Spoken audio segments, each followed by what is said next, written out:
Pushpa 2 movie ఎవరు ఊహించని రేంజ్లో కలెక్షన్స్ రాబడుతూ బాక్సాఫీస్ని ఓ రేంజ్లో సెక్ చేస్తున్న విషయం అందరికీ తెలిసిందే భయ్యా.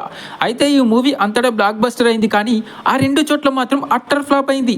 అది చెప్పే ముందు ఒక రిక్వెస్ట్ భయ్యా, వీడియో చూస్తున్న వాళ్ళందరూ తప్పకుండా లైక్ చేయండి. ఒక 1000 లైక్స్ అయితే టార్గెట్గా పెట్టుకున్నాను, ప్లీజ్ మర్చిపోకుండా లైక్ చేయండి. మీ సపోర్ట్ నాకు కావాలి భయ్యా.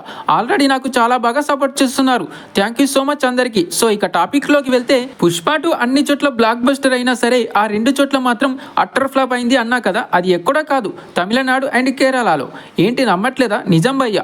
మీకు డౌట్ రావచ్చు, కేరళలో అల్లు అర్జున్ క్రేజ్ మామూలుగా ఉండదు, పైగా అల్లు అర్జున్ని మల్లు అర్జున్ అని ప్రేమగా పిలుచుకుంటారు.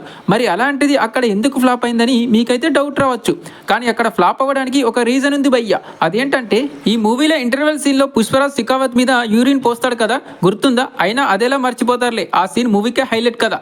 తన మీద అంటే తన మీద కాదులే, తను పడిపోయిన స్విమ్మింగ్ పూల్లో ఒక పక్కన నిల్చొని పోస్తాడు.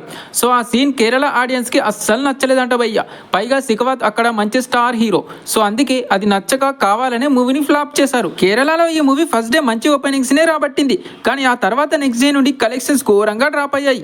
అక్కడ పుష్ప 2 20 కోట్లకి అమ్ముడిపోతే జస్ట్ 7 కోట్లు మాత్రమే కలెక్ట్ చేసింది. అయినా మూవీని మూవీలా చూడాలి, కానీ ఆ ఒక్క సీన్ నచ్చలేదని ఫ్లాప్ చేయడం ఏంటి భయ్యా. ఇక తమిళనాడులో ఫ్లాప్ అవ్వడానికి రీజన్ ఏంటంటే, తమిళ ఇండస్ట్రీ ఆడియన్స్ కి మన తెలుగు సినిమాల మీద అంతగా గొప్ప అభిప్రాయం అనేది ఉండదు. వాళ్ళకి మన హీరోల మీద చాలా కుళ్ళు ఉంటుంది. మనం వాళ్ళ మూవీస్ని ఆదరించినట్టు మన మూవీస్ని వాళ్ళు ఆదరించరు. పైగా వాళ్ళ మూవీస్ అన్ని వాళ్ళ కల్చర్కి తగ్గట్టుగా, వాళ్ళ నేటివిటీకి తగ్గట్టుగా ఉంటాయి. పుష్ప 2 వాళ్ళ నేటివిటీకి తగ్గట్టుగా లేదు కాబట్టి పుష్ప 2ని ఫ్లాప్ చేసేశారు. తమిళ్లో ఈ మూవీ 52 కోట్లకి అమ్ముడుపోతే 35 కోట్లు మాత్రమే కలెక్ట్ చేసి ఫ్లాప్ని మూట కట్టుకుంది.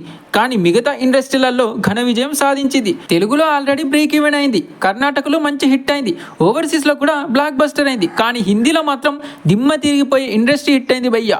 ఇప్పటికే హిందీలో దాదాపు 800 కోట్లు కలెక్ట్ చేసి బాలీవుడ్లో ఎవరు టచ్ అయినంతగా టార్గెట్ సెట్ చేసి పెడుతున్నాడు మన పుష్పరాజ్. లాంగ్ రన్లో అక్కడ 900 కోట్లను కూడా టచ్ చేయడం పక్కా. సో ఇది గైస్, పుష్ప 2 కేరళ తమిళంలో తప్ప అంతటా యునానిమస్ బ్లాక్ బస్టర్ అయింది. మరి పుష్ప 2 ఆ రెండు చోట్ల ఫ్లాప్ అవ్వడం మీద మీ అభిప్రాయం ఏంటో కామెంట్లో చెప్పండి భయ్యా.